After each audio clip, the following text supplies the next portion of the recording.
Dear student, আজকের ভিডিওটা কিন্তু ভীষণ ইন্টারেস্টিং হতে চলেছে। আজকে আমি যে টপিকটা নিয়ে আলোচনা করব সেটা হচ্ছে মানুষের পরিপাকতন্ত্র বা ডাইজেস্টিভ সিস্টেম।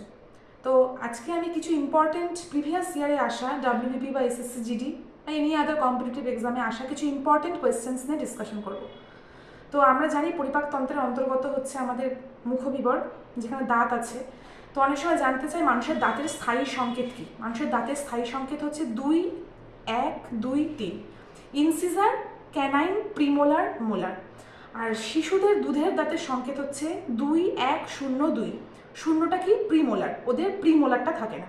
এবার নেক্সট ইম্পর্টেন্ট কোয়েশ্চেন্স, আমাদের জিহ্বাও সেটা তার অন্তর্গত পরিপাকতন্ত্রে। তো জিহ্বার কোন অংশে কি স্বাদ অনুভূত হয় সেটাও ভীষণ ইম্পর্টেন্ট।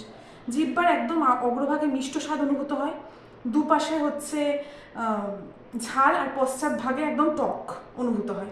ঠিক আছে, নেক্সট আমরা তো সবাই জানি পাকস্থলিতে কি কি এনজাইমস থাকে বা উৎসেচক থাকে। তো প্রিভিয়াস ইয়ারে একটা কোয়েশ্চেন এসেছিল, পাকস্থলিতে উপস্থিত উৎসেচকগুলো কি কি। তো আমি অপশানসগুলো যাচ্ছি না, একবারে অ্যান্সারগুলো বলছি। আচ্ছা, অপশান আমি বলে দিচ্ছি। অপশান ছিল পেপসিন, লাইপেজ আর রেনিন। অপশান বি হচ্ছে trypsin, lipase and pepsin. Option C trypsin, lipase, rennin. And option D trypsin, pepsin and rennin. তো অপশান আমরা সবাই জানি পাকস্থলিতে কোন কোন এনজাইমস থাকে, পেপসিন, লাইপেজ আর রেনিন। ঠিক আছে, এবার নেক্সট দেখো, আমরা সবাই জানি অগ্নাশয় রস উৎপাদন। অগ্নাশয় থেকে নিঃসৃত যে রস থাকে সেখানে লাইপেজ থাকে, আমরা সবাই জানি, যা ফ্যাট পরিপাকে সাহায্য করে।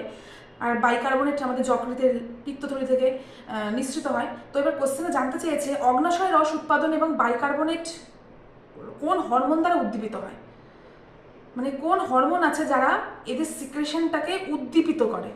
তো অ্যান্সারটা কী হবে? এটা হচ্ছে কোলেসিস্টোকাইনিন আর সিক্রেটিন।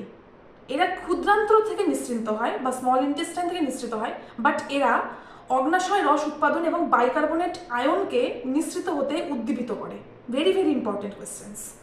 আচ্ছা, ঠিক আছে, না এবার আসে অনেক সময় গবলেট কোষ, ভীষণ ইম্পর্টেন্ট। গবলেট কোষ এককোষী না দ্বিকোষে জানতে চাই। গবলেট কোষ হচ্ছে এককোষী কোষ যা মিউকাস নিঃসরণে সাহায্য করে। ঠিক আছে, এরকম আরও ইন্টারেস্টিং ফ্যাক্ট জানতে গেলে চ্যানেলটি সাবস্ক্রাইব করে রেখো, আর সাবস্ক্রাইব করে রাখলে নেক্সট ভিডিওর জন্য নোটিফিকেশানস পেয়ে যাবে।